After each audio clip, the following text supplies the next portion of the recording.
Cricket Russia માટે Asia cup શરૂ થતાં જ સટોડિયાઓ પણ બજારમાં નીકળી પડ્યા છે। ત્યારે બાતમીના આધારે રાજકોટ એસઓજી પોલીસના સ્ટાફે કોઠારી રોડ ઉપર દરોડા પાડીને ભાજપના કોર્પોરેટરના પુત્ર સહિત 3 શખ્સોને ભારત શ્રીલંકાની મેચ ઉપર સટ્ટો રમાડતા ઝડપી પાડી તેમની પાસેથી ટીવી તેમજ મોબાઈલ સહિતનો મુદ્દામાલ કબજે કર્યો હતો। શહેરના કોઠારિયા રોડ ઉપર ભારત અને શ્રીલંકાની મેચ ઉપર અમુક લોકો સટ્ટો રમાડી રહ્યા હોવાની મળેલ બાતમીના આધારે રાજકોટ એસઓજી પોલીસે સ્થળ ઉપર દરોડા પાડી સટ્ટો રમાડી રહેલા ભાજપના કોર્પોરેટર સુરેશ રૈયાણીના પુત્ર હાર્દિક અને ભરત તેમજ કેતન નામના શખ્સોને સટ્ટો રમાડતા ઝડપી પાડ્યા હતા।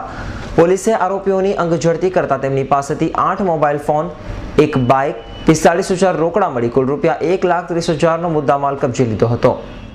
માનનીય શ્રી સીપી સાહેબની સૂચનાથી આજે એસઓજીની ટીમ બપોરના સમયે પેટ્રોલિંગમાં હતી ત્યારે અમારા ટીમના મેમ્બર શ્રી ચંદુભા તેમજ અમીનભાઈને ખાનગી રાહે બાતમી મળી કે રણુજા મંદિરની પાસે કોઈ એક મકાનમાં ભારત શ્રીલંકાની મેચ પર ક્રિકેટનો સટ્ટો ચાલે છે।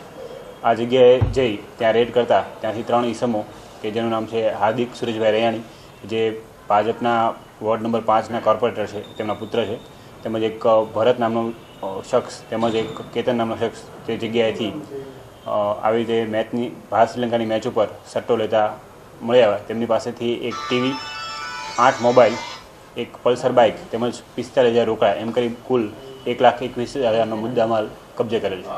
એમની પહેલાં પ્રાથમિક પૂછપરછમાં એ લોકોએ જણાવ્યું છે કે આ એશિયા કપની મેચથી એ લોકો આવી રીતે મેચનો સટ્ટો લેતા હતા। જ્યારે પોલીસની પ્રાથમિક પૂછપરછમાં આ 3 ઈસમોએ વહેલા પૈસા કમાવાની લાલચમાં આવી પ્રથમ વખત સટ્ટો રમાડવાનું શરૂ કર્યું હોવાની કબૂલાત કરી હતી।